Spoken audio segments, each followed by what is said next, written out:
we all know this when we're in our little spaces that the things other people don't know. It's funny. I know. I've gotten into a bad habit of speaking too many acronyms. Yeah. And so I have to catch myself doing that. The state government is like, how do I say that?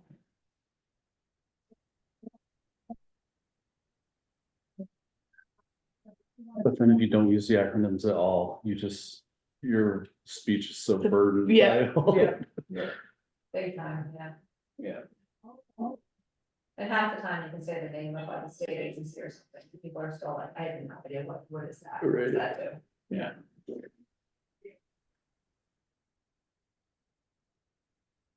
Turns out I was the host. Yeah, I was okay. logged in correctly, so now we're getting everyone. These are all the commission guests. I really,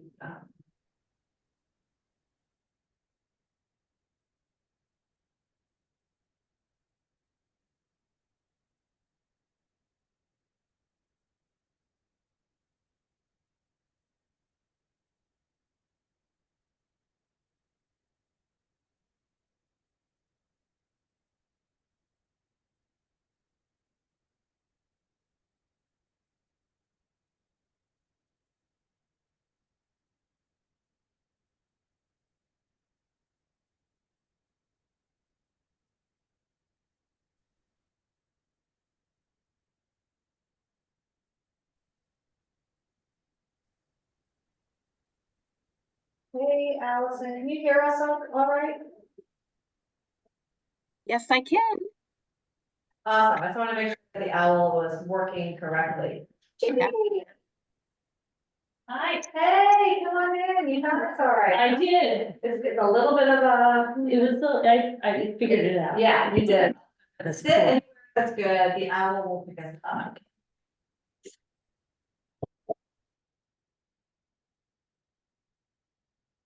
This is it. Probably everybody's gonna be here, so. Okay. Far away. But you see, yeah, we do have a screen here too, but it's just to see faces. Okay. Yeah. So, hello, Secretary Bello. Hi there. I'm sorry I'm not with you in person in the room, but just in case, I don't want anyone getting my cold. Thank you for doing that, I appreciate that. I know Sarah's in the same boat. Yeah, it was very rightly and kindly suggested, Shanna, that you and I should not be Mm, in the same room with other functioning humans right now. Yep. It's the season, unfortunately. Stuff is going around. We were just. Yeah, we really are like.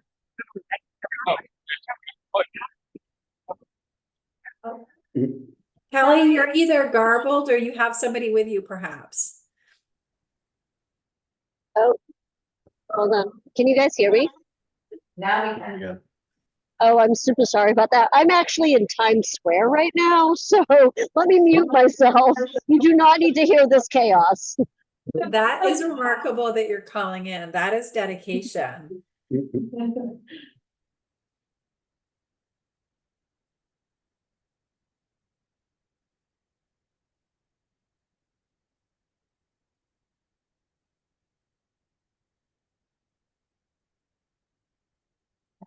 Just looking to see if we have a forum. Hey, I was in a meeting with Abby Levin earlier, and she's gonna be just a few minutes late, but she will be here, Okay, if that helps. yeah. It definitely does.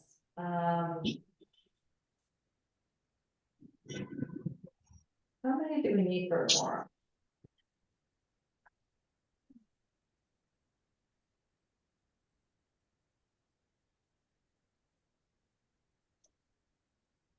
So we have 15 commission members, right? So we need at least 8. We need 8, and I see. No, I can't see everybody who's in the room. There's 5 of us here in the room, Okay, so I think we do have a quorum with everyone else that's in the room and on Zoom as well. Yeah.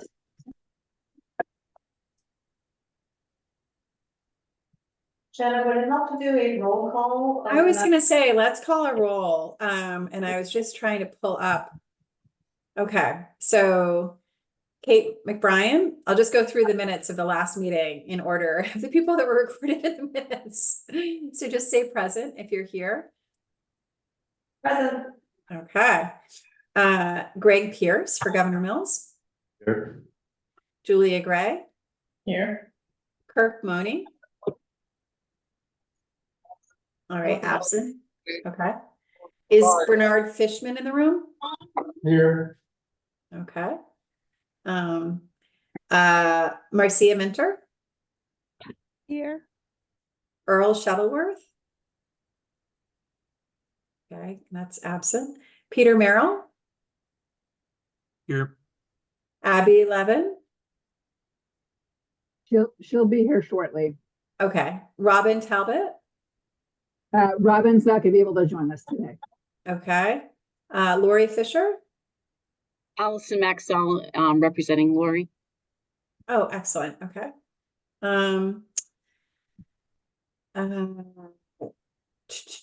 I'm here. Richard LaBelle, Yep, I'm here. Thank you. Kelly DeVoe, I'm here.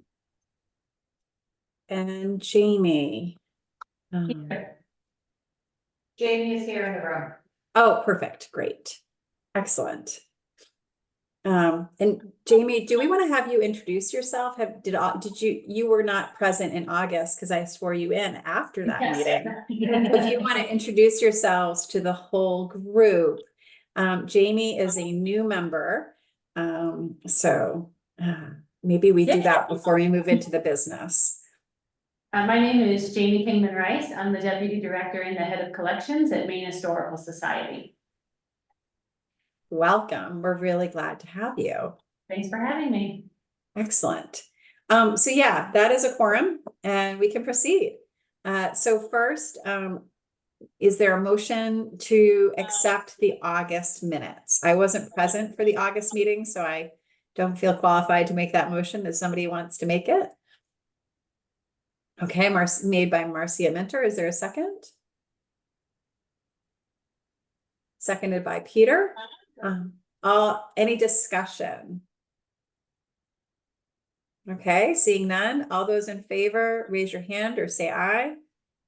All right. Any opposed? Raise your hand or say nay. Any abstentions? Speak now, please, for the minutes. Thanks. All right. Okay, thanks, Jamie. That makes sense. Okay, so the minutes have been approved. So the first thing on our agenda are some updates. So Sarah and Kate have been very busy, and Sarah, I'm going to kick it to you. Yeah, thanks. Just a quick update. I did attend the American Association for State Local History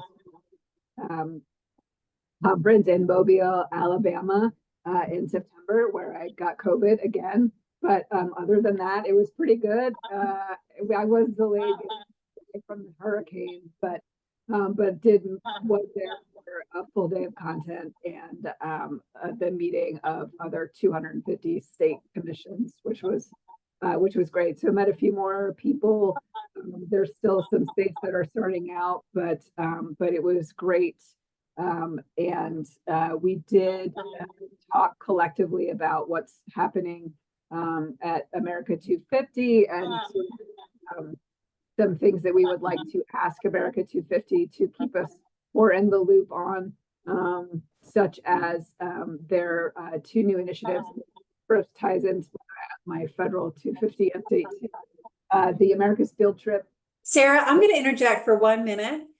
Kate, the room is giving a little bit of feedback when Sarah's speaking. Is it possible to temporarily mute the room and then unmute when she's done with her presentation? Yeah. Sorry about that, Sarah. It just was a little distracting because you were getting. I just saw your note. Is this better? Is it just This is much better. Go for it. excellent? Okay. So for America 250, there are just two quick updates. One is that they have launched about the America's Field Trip program again. So they're going to be doing the same thing that they did last year. The nice thing is that they've given a much longer runway for the program. They've already announced it, and I think the due date is in April. So schools and people have a lot more time to pull some things together. So that's happening. And then they're also on their website have launched kind of a Your Story program where they're trying to collect oral histories from people across the nation. We have asked to, all of the states are asking to have access to this information.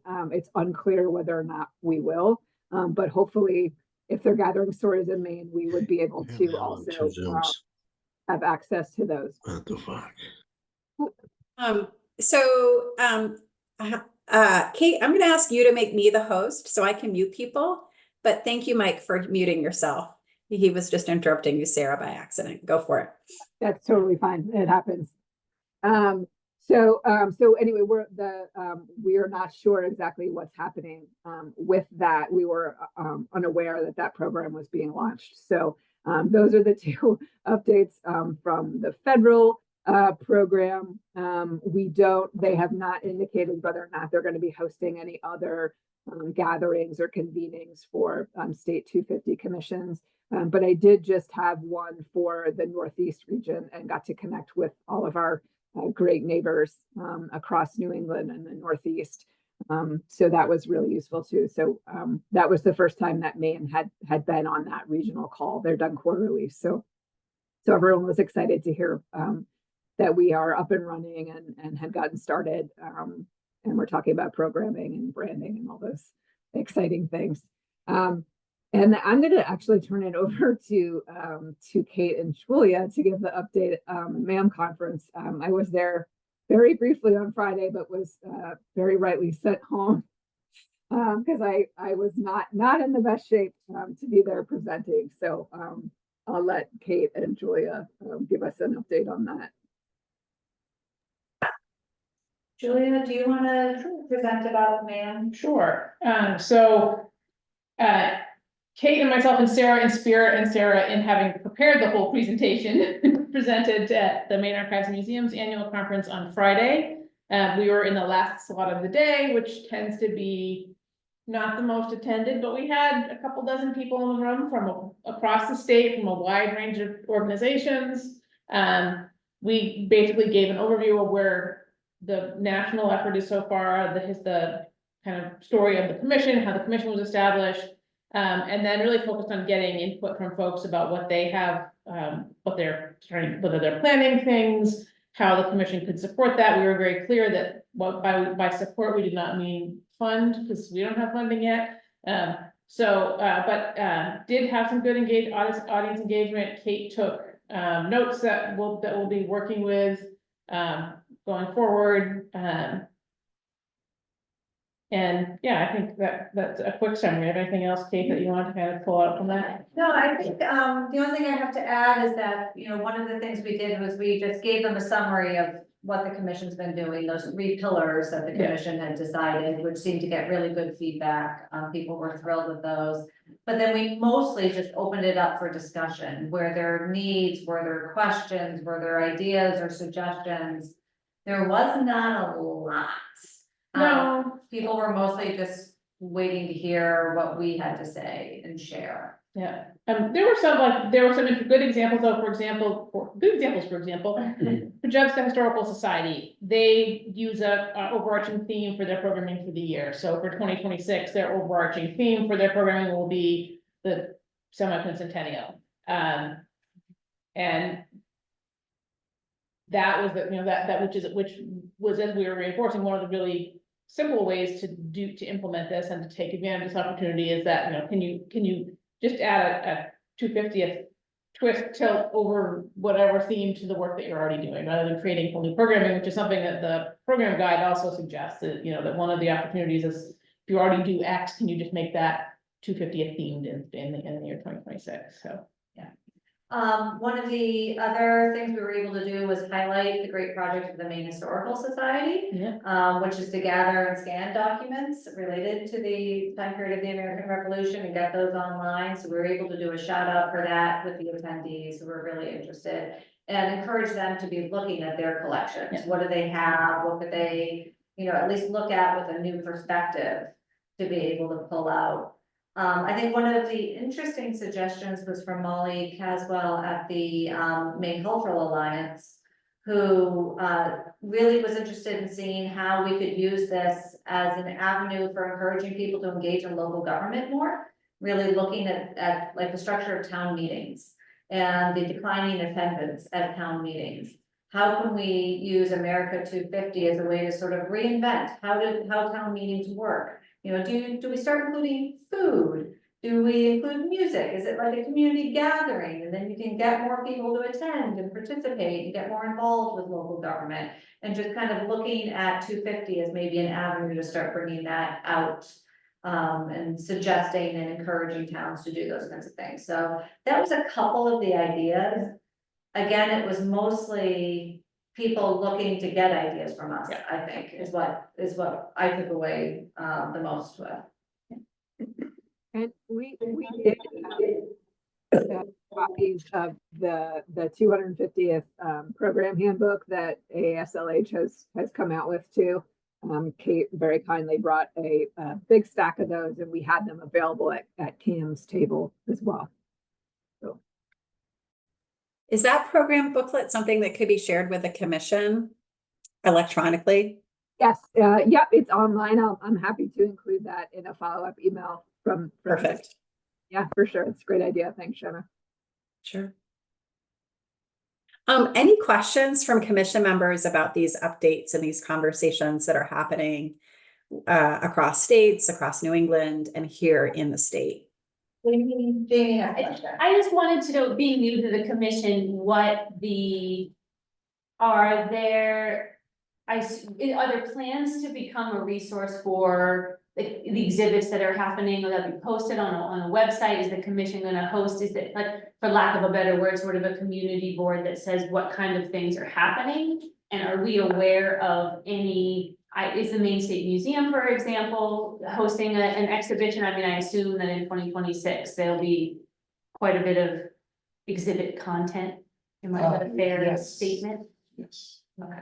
Yeah, so where we kind of landed at, and I can definitely fill you in, like give you all of that. Okay. After the meeting. But so we have no funding right now. Okay. We're gonna ask for funding. But without funding right now, the commission's kind of taken the approach of, we will be that central hub to help coordinate and try to elevate all the programs and efforts that are done, all around the state. And encourage people, kind of maybe drive some themes and say, we could be looking at, what does democracy mean today? What is your local history, that relates to the time period of the American Revolution, of the formation of government. So really serving more as that central hub. Okay. And there will be a website. Sarah, do you want to talk a little bit about your work so far? I'd love to. Yes. So that's a great question, Jamie. We are developing a website. I'm developing website content. It's going to be a website that lives independently of either archives or the Secretary of State, but Inform Me is still developing it for us. So right now, my very, very hopeful timeline is that we are all ready and will launch before the end of 2024. We are hoping to have a branding logo and a brand system for the commission to approve at the December meeting.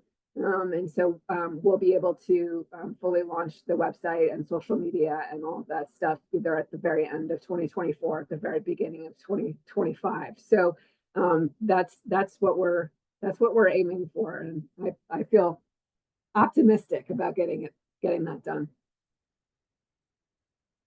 Marcia put in the chat website that houses calendar of things and info.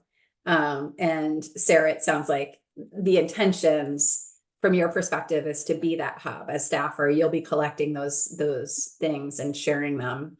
Yeah, exactly how robust of or how interactive of a calendar we will have still remains is still in discussion. So but I'm not sure if MHS is doing that as well. And maybe Jamie, you have an idea. But we hope to be able to collect and then promote and amplify other events that are going around the state for sure.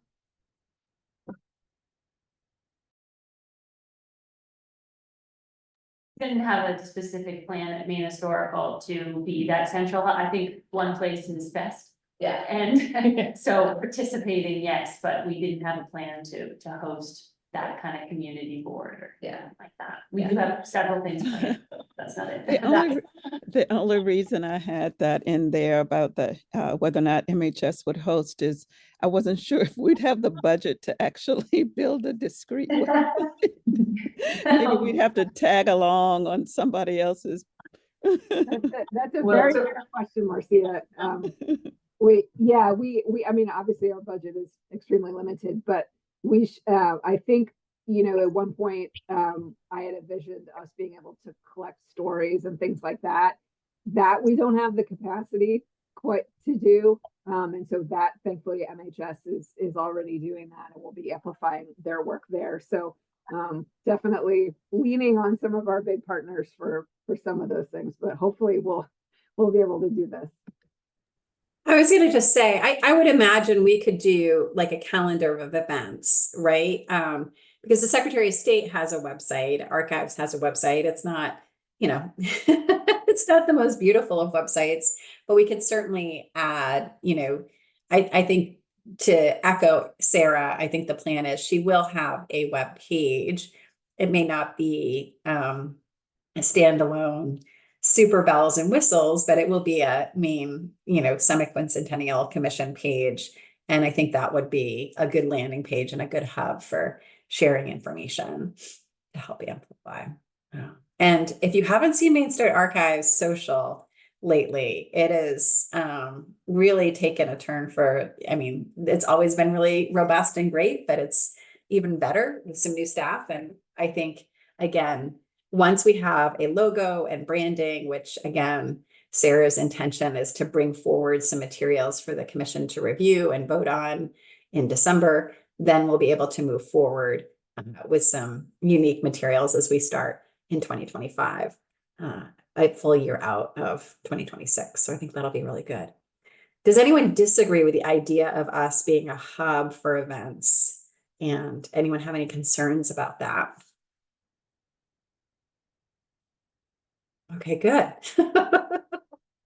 So, well, Sarah's going to continue to work on and behind the scenes within our existing resources, trying to pull together some potential designs for a logo and website that the commission can review at our December meeting. Great. Any other questions or queries about the updates that Sarah's provided and Kate have provided? All right. I want to circle back. I think I was got off a little too fast. We missed the executive committee. So the executive committee did meet. I want to thank the people who've agreed to be on the executive committee. So I will be myself serving on the executive committee, joined by Kate McBrien, Marcia Minter, Gregory Pierce, and Julia Gray. So thank you, all of you, for joining on the executive committee, and that committee will meet when the commission is not meeting. We had our first meeting to review the actual budget submissions, to talk a little bit about the website and logo, and a plan for bringing that all to you in December. And I'm sure I might be missing something, because when we were meeting, I was in a bit of a COVID fog, and now I have a head cold. Kate, what am I missing, if anything, from that executive committee update? No, I think that was mostly it. I think we also talked about something that is adding something to this agenda, which will be to talk about, criteria development for programs. That was the only other thing that the executive committee kind of touched on, that was a need for the commission to do. And the executive committee will plan meeting agendas, but we always welcome every commission member's input. So if there's something that you want to see on an agenda, please send it to Sarah and she will elevate it to the executive committee for approval and placement on the agenda. All right. So the third item on the agenda is the budget. And I just wanted to give folks an update on the budget submissions. So all agencies were required to submit the biennial budget requests in August and the supplemental budget requests last week or 2 weeks ago, last week, Friday. And we have done so. We did, the vote of the commission in August was to request a combined 300 up to 350,000 with the 275 and 75. But actually there are 3 calendar years represented by those two budgets. So I made a Secretary of State executive decision because it's a Secretary of State submission to do 250 for the 250th anniversary and then 50 and 50. And so 50 for the supplemental so we can bring in some cash now. And then in the biennial budget itself, 250 in the first year of the biennial and then 50 at the end. So it is the same amount that was approved by the whole commission, but chunked out a little bit differently because there is that third year that I don't think folks discussed, which was the supplemental. And I know we really, in some ways we can't wait, right? We need some startup funds for Sarah to be able to pursue activities on our behalf. And so we thought it was really important to put something in the supplemental. And I, again, want to appreciate the executive committee for approving that supplemental request that I submitted on Friday. So in terms of the budget, an agency submits a budget to the budget office. The budget office is run by the department. And forgive me, I know Peter and Bernard and some of the state employees know this inside and out. Peter could probably give this portion of the meeting more expertly than I could. But for those of you who are new to state government or perhaps not fully familiar with the budget process, I'm just going to do a walk through how it works. So each department submits their submission to the budget. And so we have submitted this under the Maine State Archives budget, Department of Secretary of State. That goes to the budget office, which is under the Department of Administration and Financial Services, run by Commissioner Figueroa. Each department head meets with the commissioner to review the request. So I'll be meeting with Commissioner Figueroa at the end of this month and defending passionately the requests of this commission. The budget office has to make all of the requests balanced because our state constitution requires a balanced budget, and they have to so they have to navigate all the competing budgetary requests from various agencies. They propose to Governor Mills, and Commissioner Figueroa works very closely with the governor's office in constructing a balanced budget. They propose to Governor Mills what's in and what's out. The governor has final approval of her budget that she then submits to the legislature. Now, as I described, there are two budgets happening simultaneously.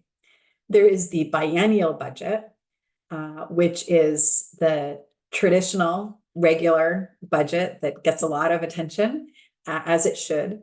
And that starts July 1st of 2025, and it's a 2-year budget. And then there is a supplemental budget, and that is intended to supplement existing budgets currently. Those are for emergency items. And we've decided $50,000 to get us off and running as an emergency item. The supplemental and the biennial budget both get proposed to the legislature in the winter. Usually we see those usually in January, sometimes in early February if things are a little bit slow. But we usually see that presented to the legislature in January. There are hearings tracks, so they're presented to the Appropriations Committee, and the Appropriations Committee will have public hearings on the budget requests, and they do those jointly with the Committee of Jurisdiction. So in our case, it's the State and Local Government Committee that will be doing a joint meeting with Appropriations for a public hearing on the budget requests. At those public hearings, the department heads testify on the need for their budget requests. So I'll be submitting testimony as to why we've proposed these budget requests. And then members of the public may also testify in support or against specific budget items or submit written testimony. Then following the public hearing, the committees of jurisdiction have work sessions where they work through the budget requests as a committee of jurisdiction, and they do preliminary committee votes for or against different budgetary items. So I will be present in that work session, advocating with the committee to pass as a recommendation to the Appropriations Committee that the funding for the commission remain in these two respective budgets. Then the Appropriations Committee has a series of meetings, and they move things into the budget or out of the budget. So they're accepting or rejecting the governor's proposals. And those can be predictable or unpredictable. Sometimes they signal fairly clearly that something is in, there's nothing to worry. Sometimes it happens in the dead of night. Now, for a budget to go into effect immediately, they need a 2/3 vote. For the government not to shut down on July 1st, they need a 2/3 vote for the budget to go into effect immediately and be ready for July 1st. Or this is the biennial budget, not the supplemental. Or they need to do it 90 days prior to July 1st, which is really hard to do. So it almost always has to be bipartisan. I say almost always because it isn't always, but it should be. And so that's why you really need support from all sides for different budget initiatives. Once the budget takes effect, again, if it's a 2/3 vote and it's an so-called emergency, has an emergency preamble, then, for example, the supplemental would go into effect immediately. That 50,000 would come down very quickly if we were successful in keeping it in the budget through this entire process. And with the biennial budget, that 250,000 plus the additional 50,000 would come down. They'd be released in allotments in the summer, shortly after the July 1 start of the fiscal year. So that is how, big picture, the budget works. There's a lot of politicking, and Peter, I see Peter smiling, and he can, if you want to add a little color or flavor, Peter, because you've been through way more budget processes than I have, please do. But that is the essential process. So it has been submitted. That's the first step. And we'll see how the conversations go this fall behind the scenes to try to get it into the governor's budget that's proposed this winter. Peter, do you want to add anything on the budget process? I got it all right. I was hoping my screen would do that starburst thing that Abby's does, but it didn't react. Any questions about this? So is this going to be a difficult budget year? I do want to manage everybody's expectations. Revenues have substantially flattened. We're coming out of a period of time where there were a lot of federal investments in schools and local governments and state government. And now we see a leveling out of revenues in a variety of ways. Plus, we see a very strong decrease in federal funds. Those COVID era investment funds are coming to the end or have ended. And so that has sometimes created some gaps that the state may have to fill. So we have been instructed to be very frugal in our requests, and that is just something that everyone should be aware of. I think there's some poetry with the idea of 250 for 250. So I'm hopeful that the ease of that in legislators' minds is going to make sense and resonate, and we'll be successful. But we will see. It's just beginning. And then can I just ask you to clarify too? So if we, let's just say on the off chance that we don't make the governor's budget, our other option then would be to submit an independent bill. Is that correct? To get the funding we were asking for?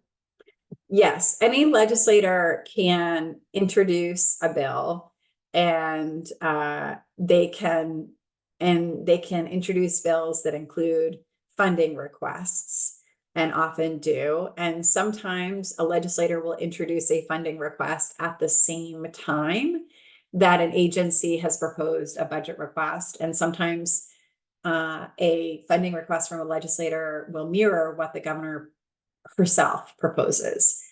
So for example, the Women's Commission, which I also oversee, submitted a funding request to the governor that was accepted and incorporated in her budget. And Senator Vitelli independently also, and this is last budget cycle, also proposed an initiative that coincidentally would have had the same cost. Now, usually it's a programmatic initiative that is associated with the cost.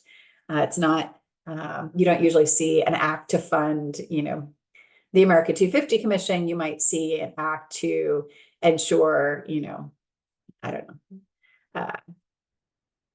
You might see an act to provide for America 250 programming, and then, the commission shall do X, Y, Z, and then the cost of it shall be allocated, 250. So that is an option, and the commission could vote to approach legislators. So if folks wanted to do that, we could start that conversation even before the election, or we could start that conversation shortly after the election. Now, there is a cloture deadline usually set by leadership in the legislature as to what the deadline is for submission of bills. And sometimes that is at the end or even middle of December. So it happens pretty quickly. They have to have submitted all of their bills by a certain deadline. Now, there is a procedure for after deadline bills if a majority of the leadership council, which is comprised of the majority party leadership and the minority party leadership, concur that a bill is worth merits an after deadline submission. Anything else, Greg or Peter or Bernard or others who are veterans of the legislature want to add to that? So I would just say that I was asked for an update about the Summit Quincentennial Commission. I sent that to our chief of staff and our deputy chief of staff, and that was forwarded to Commissioner Figueroa. So I was able to make what I believe is a really nice case for our funding. I know there was the budget submission as well. But I would put that out there, and I can't really speak to a standalone bill really myself, but I would just like everyone to know that conversation is starting. And for my part, I will do everything I can to get this money into the budget. So I will just throw that out there. Thank you. Thank you so much, Greg. We're really lucky to have you on the commission and on the executive committee and have your fierce advocacy. We appreciate it. Anything else, Peter or Bernard, you want to add about the process or thoughts about a standalone bill? Covered it well. I would think that you would have, Shannon would have a pretty good idea before cloture whether we're going to be in or out, which would give us enough time to go at it the old-fashioned way if it looks like we're not going to be in. And there's no harm in having a friendly bill put in anyway, because they'll just kill it if it's in the budget.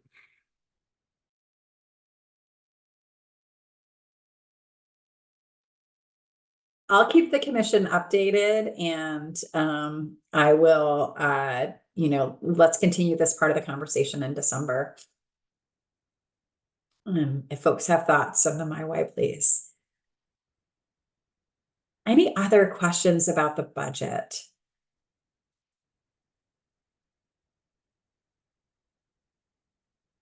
All right. Great. So moving back to, sorry, one of the disadvantages of being on Zoom and being at home. Partnerships.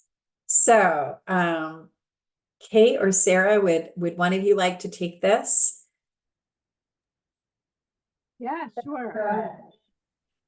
Oh, sorry, I didn't, Kate, did you say something? Oh, no, I said it's all you. Go for it. Oh, okay. Well, actually, I'm gonna invite Greg to talk a little bit here on this first agenda item. We've had the opportunity to speak briefly about how to better incorporate all of the other state agencies in the work that we're doing, getting them interested, see if there's partnership opportunities that make sense. And Greg brought this up, and I'm really excited about this.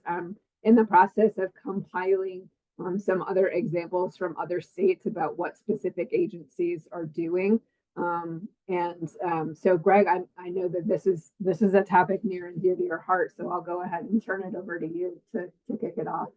Great.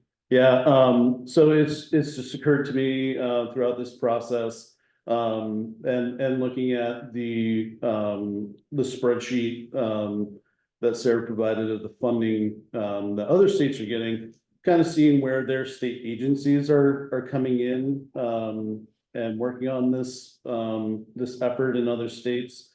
I'm not sure about the cart and horse of developing our programming and then tying in state agencies versus seeing what their interest is, but I think it's very much worthwhile to think about and for this group to brainstorm. I've just listed some departments, economic and community development certainly ought to be involved in this. To an extent, agriculture, conservation, and forestry, the parks, specifically as it relates to historic sites. I just saw this on that spreadsheet the other day, but defense, veterans, emergency management, there may be some time there with our Bureau of Veteran Services. They may be interested in getting involved in this work. Certainly Department of Education, and also the humane system and the community college system, just on the purely public side of things. So I didn't want to start just reaching out to these departments on my own without the commission sort of having that weigh in that direction of where we kind of wanted to head with that. So and then obviously there's the Cultural Affairs Council organizations who are very much, many of them are on this commission. So, obviously them as well. But so those are some of the ones that I had just brainstormed. I can see the connection directly from their work to our work. So I kind of wanted to get the ball rolling on what we could be doing for outreach to these departments.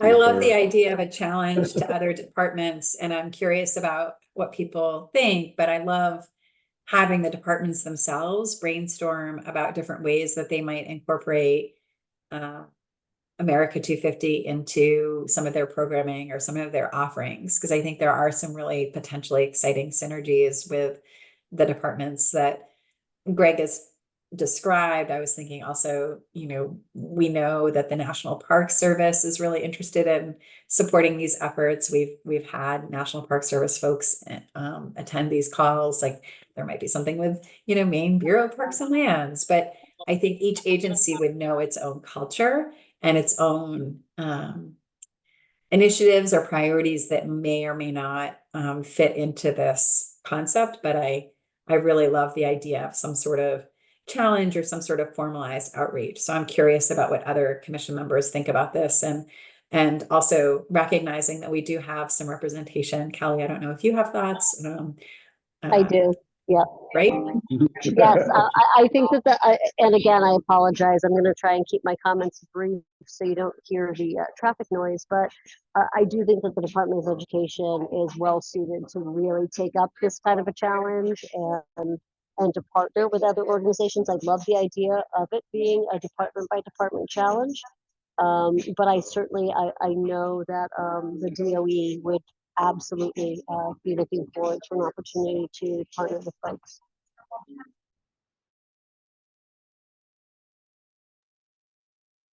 Other thoughts or feedback? I certainly think that the Bureau of Parks and Lands is one that we really want to start having conversations with, because they are the stewards of so many of the really significant historical places in Maine, but also because one of the national themes is the power of place, and we know that learning about history and historic places has more impact than learning about history in a classroom from a book. And so I feel like to have them not be included would be a huge miss. So having conversations with BPL, I think, would be really fun, and tapping into that power of place theme. Mhm. Yeah. And Veterans Affairs absolutely makes sense. And I think there's a Right. lot, I think there's really, even the Kate shared a story at the Maine Archives and Museums of a Black veteran who was given a land grant as their veteran benefit, and the storytelling around the experience of Revolutionary War veterans, I think would be something that engaging with Veterans Affairs would be really interesting to do it that way. And yes, Abby, there may not be tourism too, but you're already sitting, you're at the table, so. Yeah.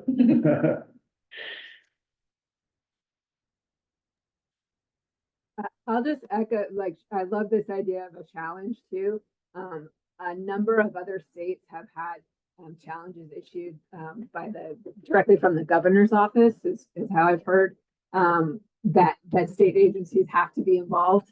And so then, what are they going to do to be involved? And I know, like in Massachusetts, even DOT is really involved in helping people figure out transit routes to all the different events, and talking about, walkability and public transit and commuting and all that stuff are there. So I think there's a lot of really creative ways that we can engage some agencies that we might not think of either.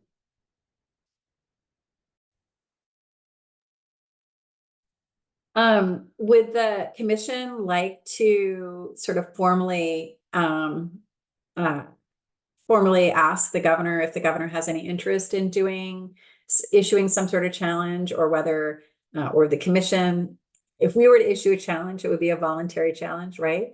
But it's certainly one we could do. There are a variety of different efforts across state government in Maine that are, I think, a lot of fun. There's Employee Appreciation Day every year, but each department does it differently, and some do it more flamboyantly than others. There's participation in Maine State Employees Charitable Giving Programs is a big campaign where departments voluntarily sign up for what level they want to be involved and how many donations they want to recruit on a department by department basis. So there's some precedent for programs that departments can sign up to participate in different ways. I don't know if we need to know more about how other states have done executive orders. We could certainly compile a little bit of that more formally, or we could just, reach out and see if that's something that the governor had any interest in doing. So I'm curious about what people think.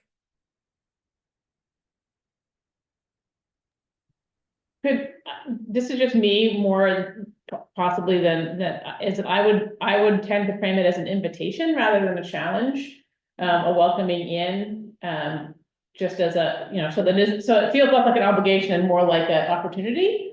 So that's just me thinking maybe an invitation would be a little bit more generous than a challenge. Although some people do having said that, I'm very competitive in a lot of ways, but in this space, I can see an invitation and a welcoming in is potentially a little bit more productive, maybe. I don't know. Clearly, if it comes from the governor, you may call it an invitation, you may call it a challenge, you can call it whatever you want. But if it comes from the governor, it's going to have more impact than if the commission were to do it in its own name.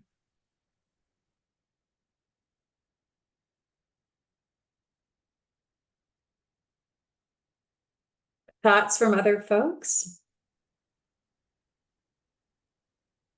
Anybody else?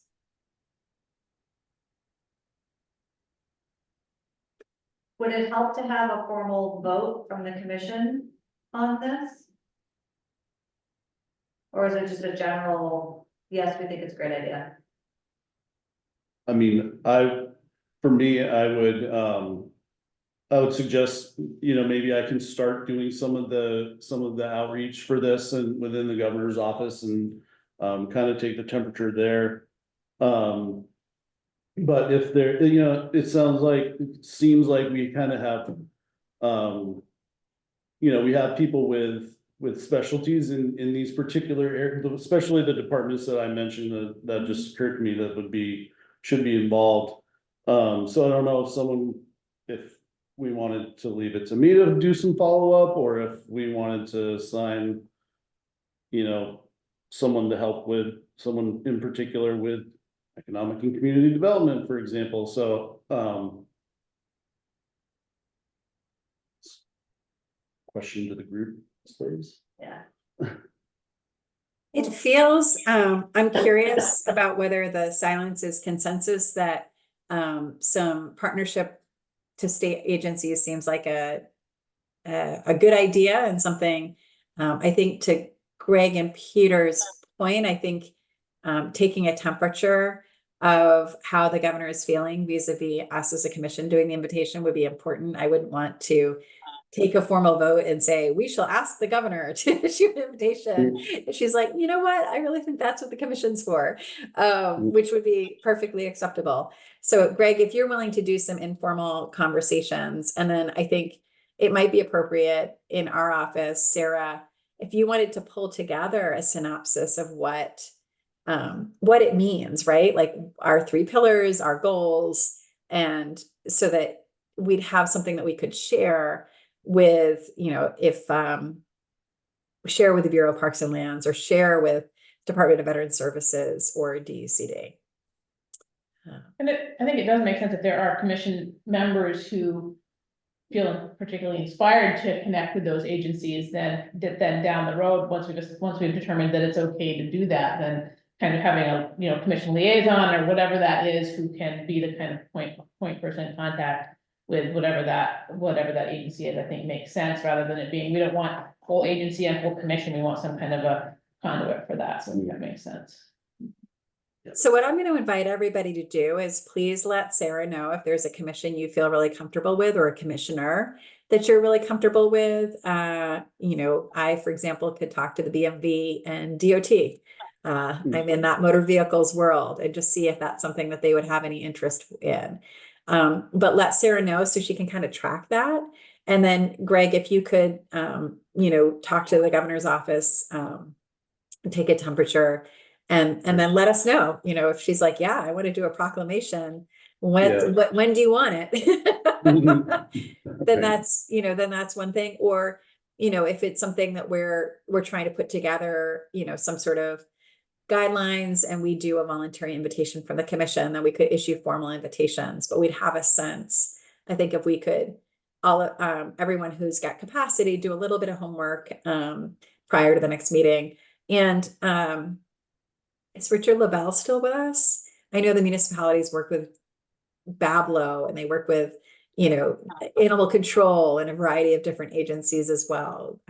So I don't know if Richard would want to do, still here, might want to do some outreach to his contacts.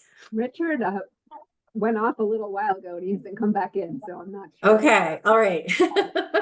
But Kelly, if you wanted to suss out how DOE might feel about this and whether they might be excited about a partnership.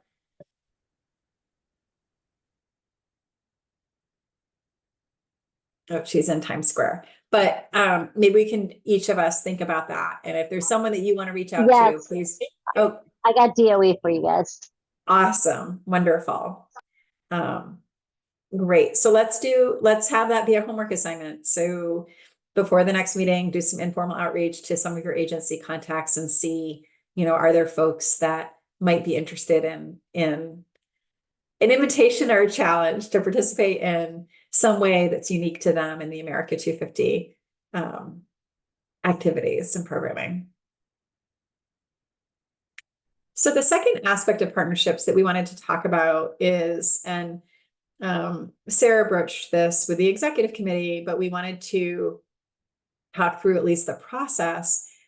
So this committee has talked about partnering, that, you know, as an entity, we want to lift up what's happening in our state.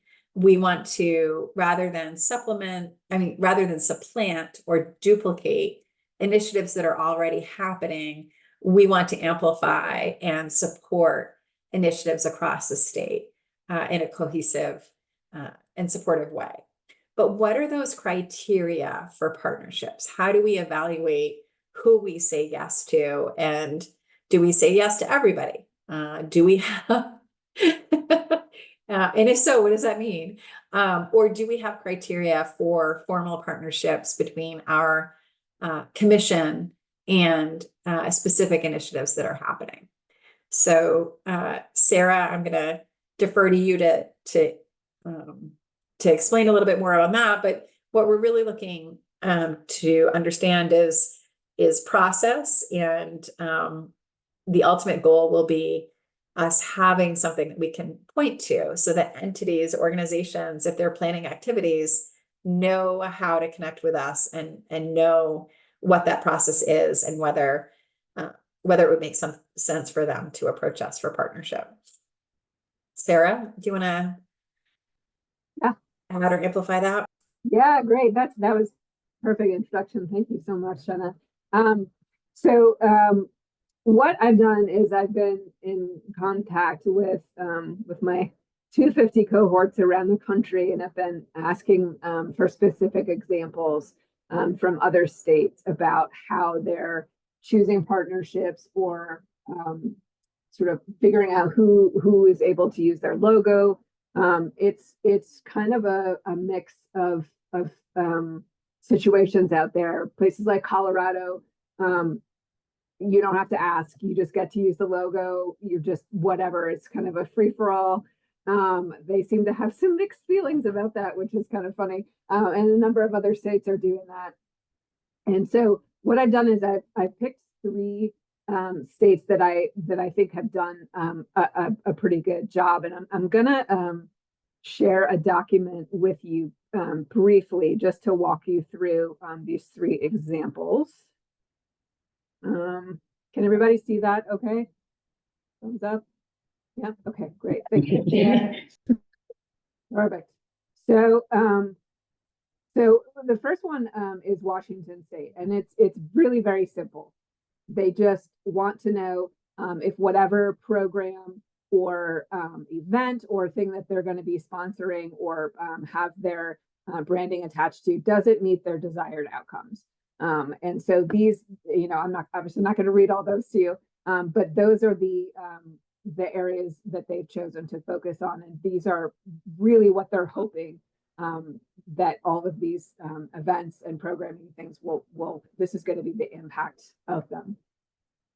The second one that I think is really helpful is New Jersey, and they've kind of broken it up into 2 different areas. One, does it fall within their key themes? So they have a number of those, and then they've also developed learning objectives, and so it has to meet multiple criteria here. Is it in one of the key themes, and then are there multiple learning objectives that have been met, and then they get to kind of endorse whatever event or programming. And then Kentucky is the third one. They call it the sesquicentennial too. They're not using semi-quincentennial, just for whatever reason. They've gone a little bit deeper into sort of some stricter criteria for logo use, and they have a full application and approval process on their website. So they've also outlined events and types of activities that are prohibited from applying and will not be able to use their logo. Pretty simple, you know, typical stuff like anything political. So, and then again, like I said, they've got, you know, they have fonts, they have a really specific brand system that you can apply to use. So so these are, kind of three different levels, if you will, of criteria. And again, I don't think all of the details are necessarily that important for our conversation. So, and I can't see any of you when I'm sharing my screen.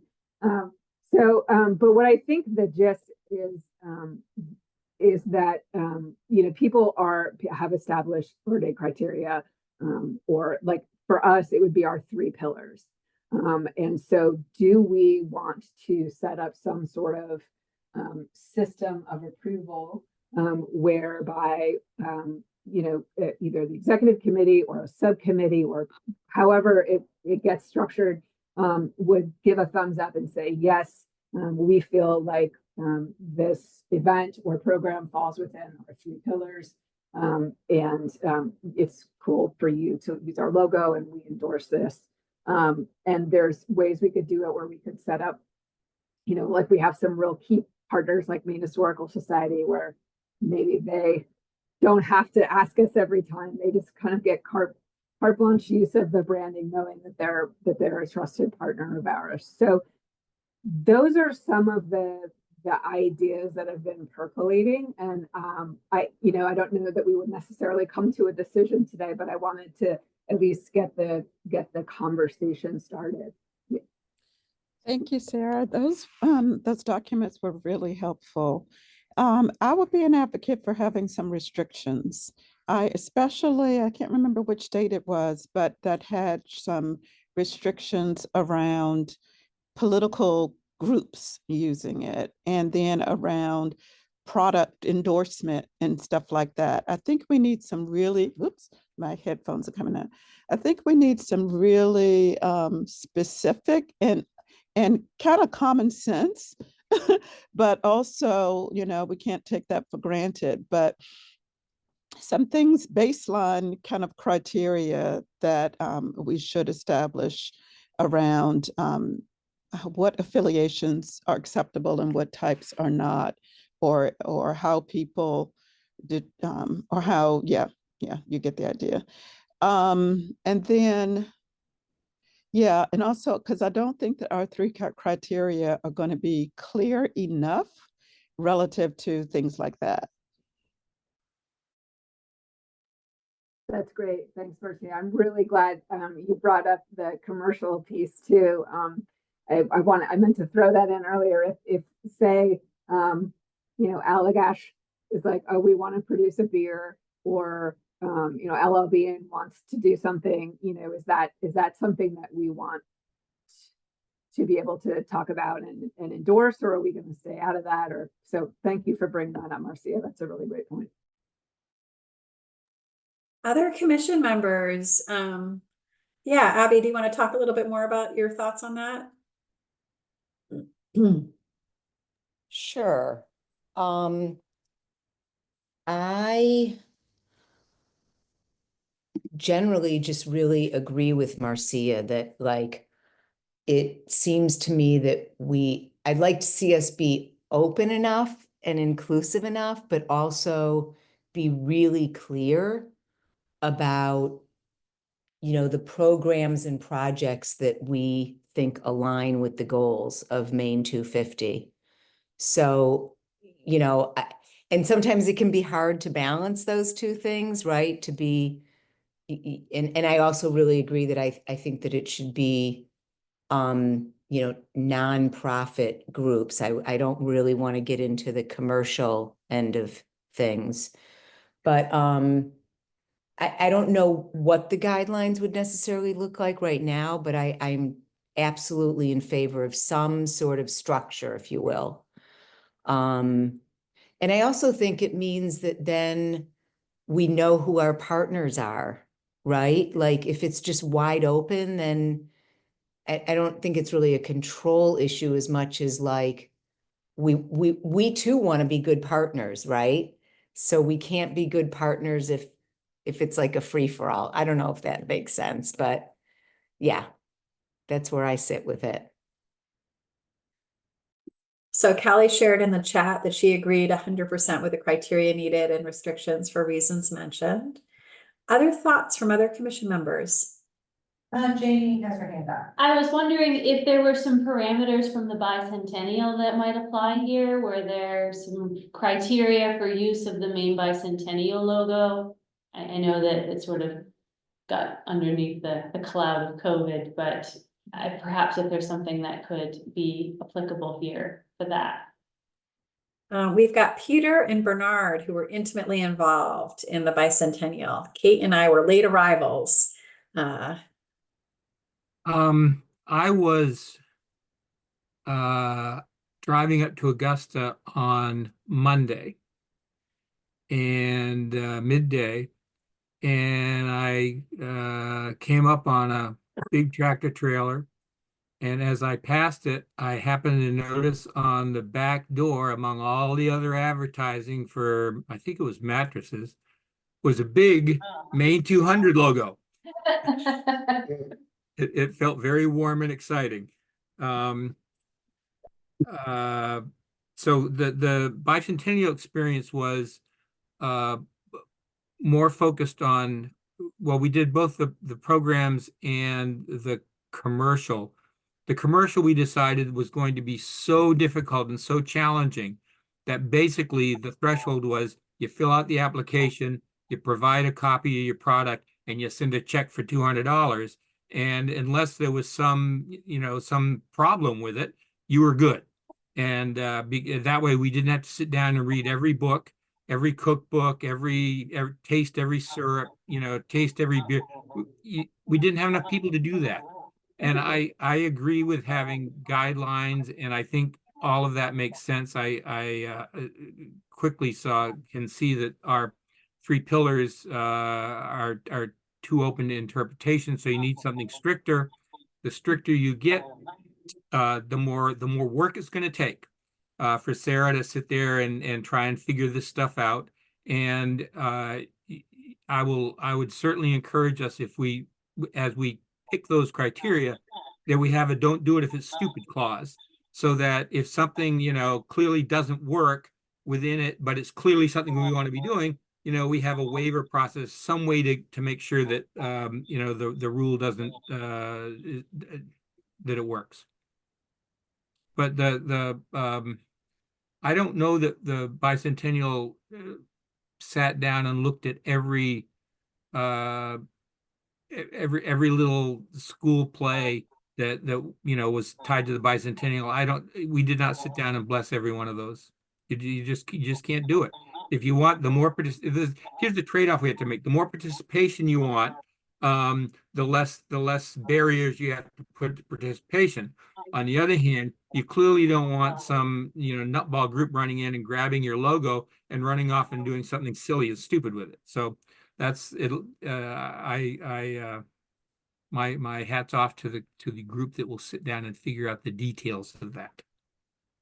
Well, that was going to be my question. How can we potentially counter the complication that could entail? So we don't have to decide now, but yeah, yes to everything Peter said.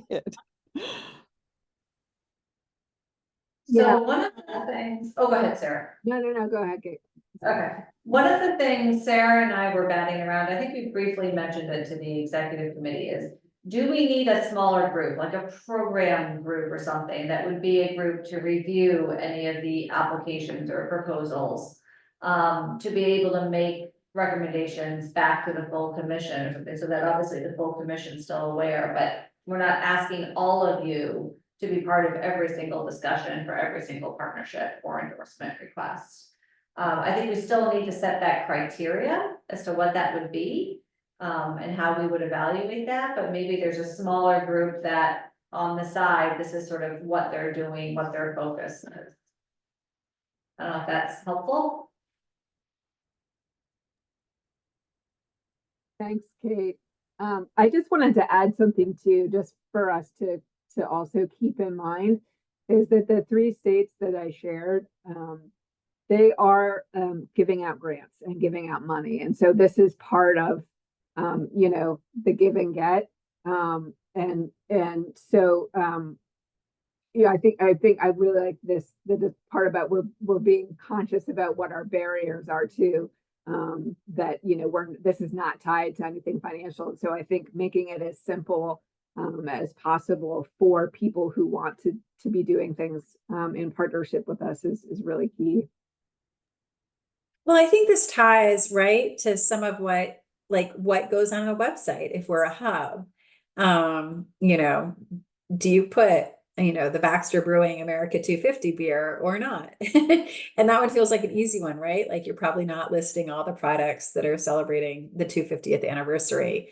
And we could go in the model that Peter describes of having people, you know, pay to play to have our logo, or we could just say, you know, no corporate use of our logo, but of course, if they want to do a 250th anniversary beer, like there's nothing stopping them in terms of their intellectual property rights. So I think those are questions the commission probably needs to vote on at some point sooner rather than later, or at least very, very early in 2025, if not before, because I do think that people are going to be reaching out to us and they're going to want us to endorse they might want us to endorse their school play, or certainly the community play, right? Or the community event. And again, you know, are there implications around that? Is there anything too small that we don't get involved? Or do we want to support municipal and school engagements? And if so, again, how does that tie back to those criteria? So I think I'm just raising some additional questions, but I'm curious about people's thoughts on this. And definitely welcome the idea of a program group. If there's interest in that, if you're interested in that, please let me know. And I'd be happy to appoint a committee to do some of that work. I think certainly a committee is going to be a bit more efficient than trying to get it done in a commission meeting. Yeah. And I guess I would also not rule out the commercial use because we might need funding.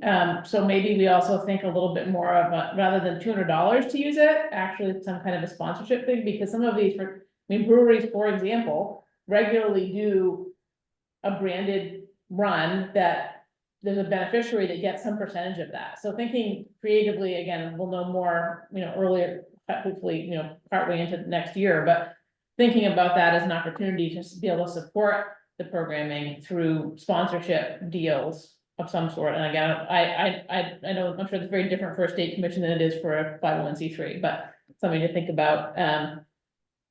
And I think it would be absolutely wonderful to be able to endorse the school play. Like, I just think, like, to me, that's like the grassroots, the core of like, we're trying to make a case for this being a really grassroots effort, really community oriented. So having a middle school class come up with how to do this process of like, how do we have a conversation with the commission? What does it look like? What's a commemoration? Like, that whole thing could add to the learning experience of much smaller programming and so on that's happening, but that's small town me speaking also.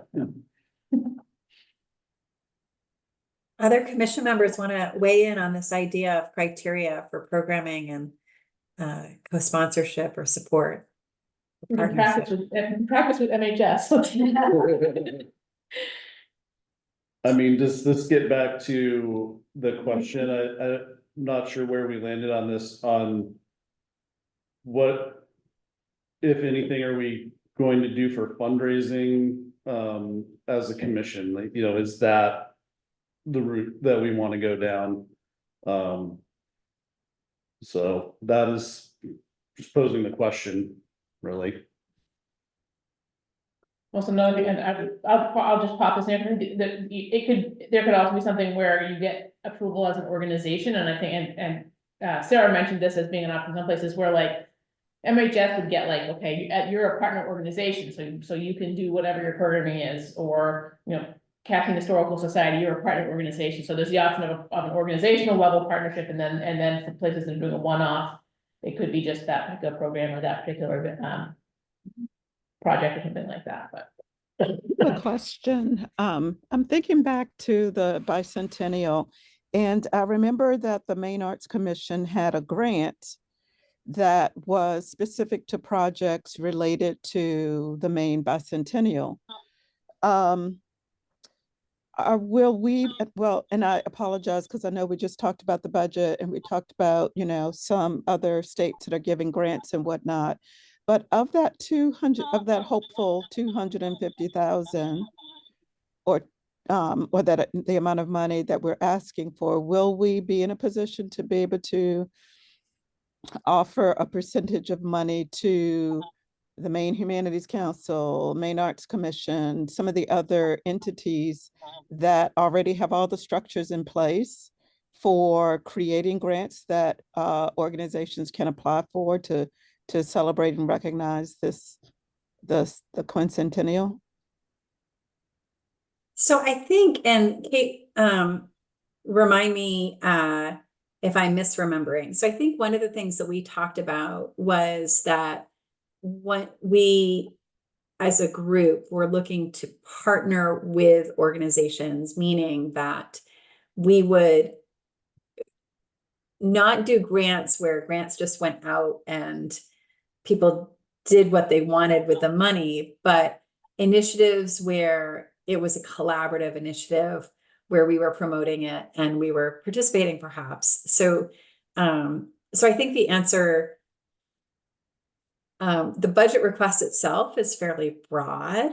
It's for programming and partnerships. And I think there's some real development work we could do on what that looks like.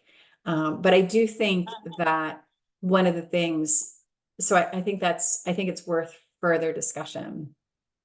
Yeah, I think what we had talked about is really focusing on identifying collaborators who were doing programming out in the community, and that we could hopefully help them privately fundraise, because it's a lot easier for a private nonprofit to raise some funds and get be able to offer a tax deduction and all of that than it is for the state to be able to take it in and manage those funds in the same way. But could we help by matching some funds with any state funds that we might get? So really sort of trying to create that collaboration. And Marcia, to your point, you know, if one of those collaborators, I'm just gonna pick on Maine Historical Society because Jamie's here, and I'm gonna completely make something up that Maine Historical Society is not doing.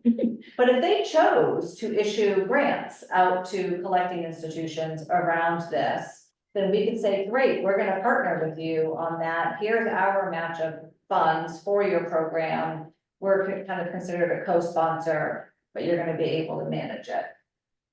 It could be that Maine Historical decides that really they're more impactful doing something that's not grant related, you know, and we partner that way. But so it's a way of saying that I think, and everyone correct me if I'm wrong, but we agreed we're not issuing grants ourselves, but we'll partner with groups. And depending on what program they want to do, that could be grant making, that could be an exhibit, that could be digitizing documents and getting them online, that could be community conversations, that could be community art. And it's really going to vary based on the collaborations and the partnerships. Well, the beauty of the grant program is the standards that go along with it. And if you're going to have a program of making matching grants, matching gifts, the collaborators are going to need a structure of some sort to make decisions about how the people apply for that. What is a worthy program, unless you're just going to have money out until it runs out. So I just, that's that as a caution. Because we don't want to exclude, but if you're giving out money to different programs, there have to be some definition that how the program fits in, what its limits are, what it has to achieve, and then who within the commission here, that is, will make a decision about whether it's worthy, if it's a whole group or a special committee. Right, so setting up that criteria for a program, how does that fit? For us to partner, potentially be matching with money. Yeah, just that there's structures, works, rules, standards. They're not necessarily enormously complicated, but they do need to be established if you're going to have any program like that. And then also to that point, I think that, then the question becomes, what group of people are involved in that, in determining our position on what a partnership looks like for us and what we are giving and what we're getting and vice versa for whoever the partner is. And then also just going back to the point earlier about the programming guidelines. I'm thinking that it probably makes sense for that committee to develop the actual guidelines and to oversee the decision-making about whether or not someone is meeting those guidelines. Do other people, what are your perspectives?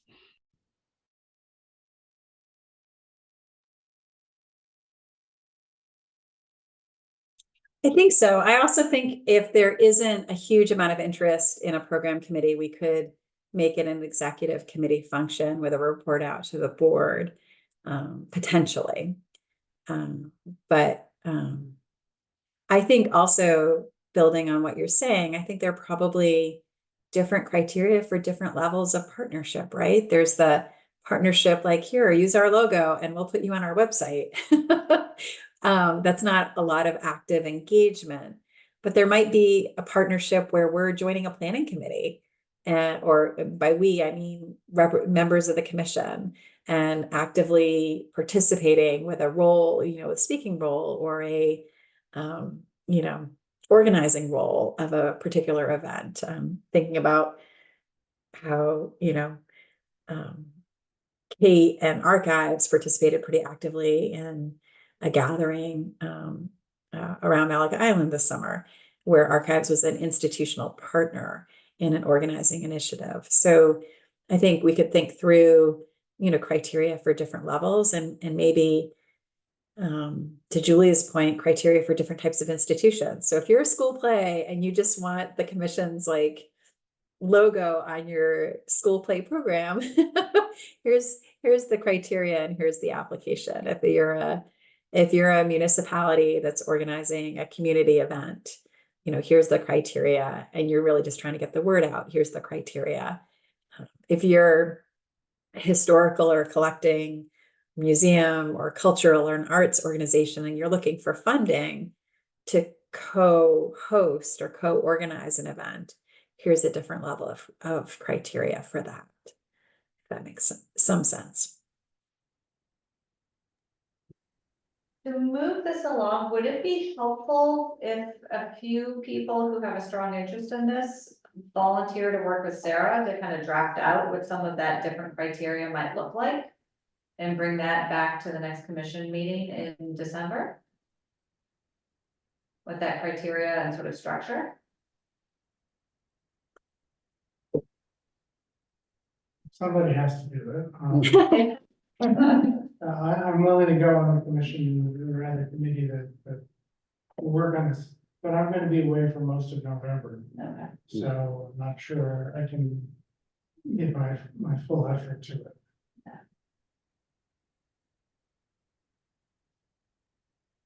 From the 3 models, Sarah, did you have a favorite?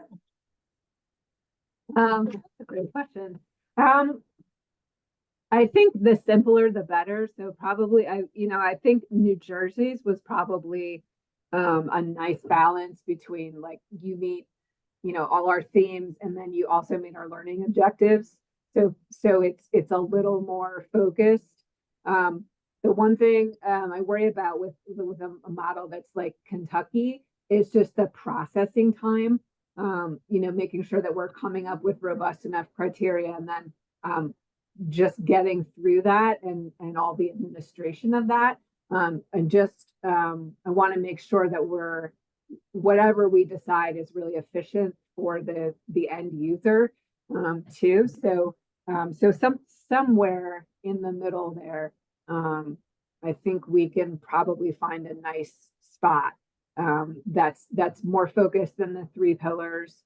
And then maybe we have if you're a partner if we have funding that happens, that's kind of a separate thing. And then if you just want to use our logo for the school play or something that there's a very simple process to go through that makes sense for everybody, so. And So- I'm happy. What I'm going to suggest, because I hear I'm observing some hesitation with people volunteering for a committee. Yep. I'm going to suggest, oh, nope, there's Abby, there's Bernard. Okay. I'm going to suggest that Sarah, you help organize a brainstorming meeting and we'll put it out to the commission. It won't be a full commission meeting. It will be a committee.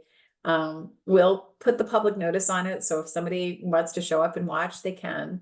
It won't be a private behind closed doors meeting, and just brainstorm those criteria and work with you, Sarah, to get to flesh out these concepts and get something on paper. Then I'm going to invite you to, Sarah, I'm going to volunteer you to take that work and prepare something that the executive committee can recommend to the full commission. So that we've got a couple of different steps in the process. So you're getting some input at different times, but I think, yeah. So Abby and Bernard, you are going to be the core of this brainstorming committee working with Sarah on this, but we will probably, anybody else who thinks after the meeting that they want to be part of it. Prejudice is 50%, but I'll certainly do what I can, but I think maybe Sarah should organize the meeting and call us to it. Yeah. And we'll make it available to any commission member, interested party that wants to sit in on that. Yeah. So for sure. if it works for people's calendar, you want to really delve into program criteria, we welcome that. That's great. I love that idea. And I can pull some more info and refine it a little bit in the meantime, so we can have a place to start our discussion and take it from there. So. And maybe as a follow-up to this meeting, if you could send those 3 models, that document out to everybody. So anybody who's more reflective, you want to take some time and sit with what we've discussed today. And maybe you do have strong feelings, but you can't make a meeting. I want to invite every commission member, send those strong feelings to Sarah, call her up, send her an email. Definitely, I think we can trust that Sarah's going to try to incorporate what she's heard from people today in working with a brainstorming group, and then bringing it to the XCOM to bring to the full commission. Yep, that sounds great. Okay. Yeah, all for that plan. Love it. Excellent. Yeah. Abby, Bernard, thank you. So we are coming in on 4:30. I do want to confirm for everyone, our next meeting date is December 11th.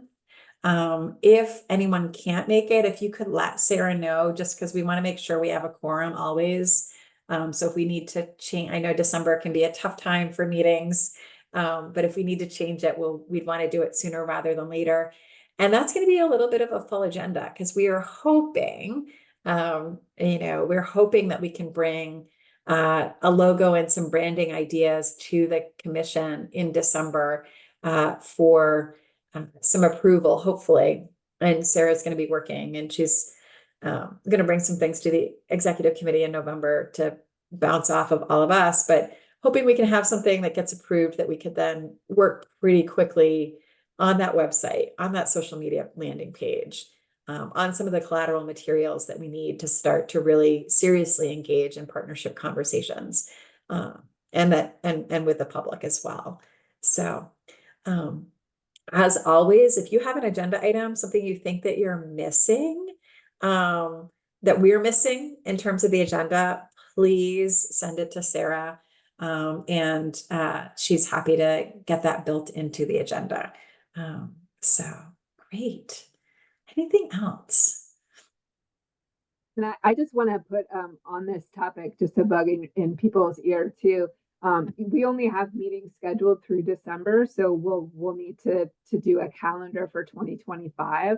And you don't have to necessarily answer right now, but if this meeting date and time is still working for everybody, we can kind of run with that and set that for 2025. But if people have feedback on something that they feel like would work better, that would be great to know too in advance of our December meeting. Thank you for that, Sarah. I really appreciate that. Excellent. Thanks, everybody. I really appreciate it. Really appreciate your time today, and have a great rest of your day. Thank you, Secretary. Thanks, everybody. Bye.